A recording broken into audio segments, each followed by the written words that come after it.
Chapter 8. The Girl in the Story. It's worse than it was before. Now he knows how I really feel about him. He knows that I suspect him. That means he'll be twice as watchful. To calm myself, I try to imagine him sitting in front of his computer or out in his tool shed, a normal person doing normal things. But I can't. All I can see in my mind is the image of the cave creature from my dream crouched in the corner, its long, uncombed hair over its face, its clawed hand reaching backward to grasp my arm to see if I'm fat enough to eat. I don't want to think about that. I stretch out on the bed. It is all so hopeless. I try to remember one of the funny stories that Dad tells, ones in which the things that happen are so silly you just have to laugh. Some of them are old stories, but some are about things that happened to him when he was a kid, like the time when he talked to his little brother into jumping into a muddy pond with all his clothes on to try to catch a turtle. Then, realizing his little brother was going to get into trouble because he'd gotten his clothes dirty, Dad jumped in too, so that both of them would be in trouble. That way, the trouble would only be half as bad for each of them, Dad explained. Maybe that doesn't sound funny to you, but the way Dad told it always made me laugh. Thinking about it, I almost do laugh, until another thought comes to me. I may never hear my father's voice again.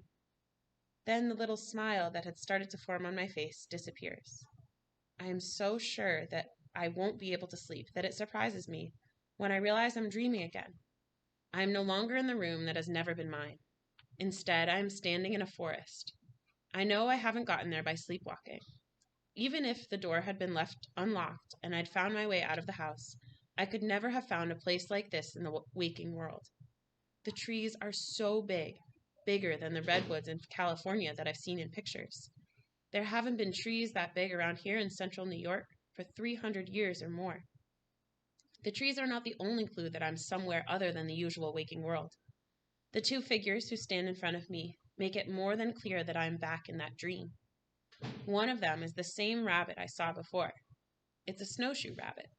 It wears its summer coat of brown, not the white of winter that it puts on when the snow is on the ground. It's more than twice as big as the little cottontail rabbits that I sometimes see at the edge of the school playground by the little patch of woods. The other one is me. How strange to be me, looking at me. I blink twice at that. But there are subtle differences. The other me has skin that is a little more tanned than mine. Her hair is longer, and there is a little scar on her cheek just below her left eye, as if something sharp, a knife or a claw, cut across it once. She is also dressed the way I remember being dressed in my dream of the cave. Moccasins, deerskin dress, braided rawhide bracelet on her wrist. I stare at that bracelet. I remember my mother telling me about bracelets like that Mohawk children used to wear to make sure they woke up safely from their dreams. I blink my eyes again and the other me is gone. Or is she? I'm standing next to the rabbit now. There are moccasins on my feet. There's a rawhide bracelet around my wrist, and I'm wearing her deerskin dress. My deerskin dress. I'm in someone else's story, I blurt out.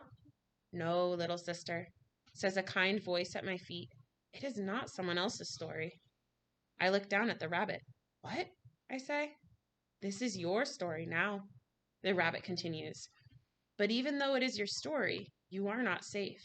You must be brave. Your spirit must still remain strong. For some reason, that makes me angry. After all that's happened, I don't need some furry Oprah Winfrey to tell me I need to get my spiritual act in order. Is that all you've got to say?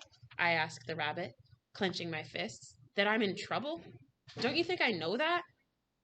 The rabbit hops close to me and places its front paws on my feet as it looks up at me.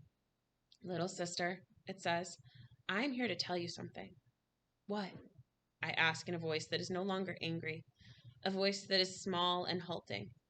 Your parents, the rabbit says, they have been buried. No, I whisper. They can't be dead. I want to shout, but to do that I'd have to catch my breath, and right now it feels as if I can't breathe at all. The rabbit's paws are patting my knee. Little sister, the rabbit says, I did not say they were dead. If they were dead, then you could not help them. They are buried, but not dead. Buried but not dead? Can I find hope in that? And if I can't understand what it means, how can I help them? I'm confused and I want to ask the rabbit to explain, but before I can do that, it's gone. I sit up, looking around for the rabbit, reaching for it, and I find myself grasping the blankets of my bed.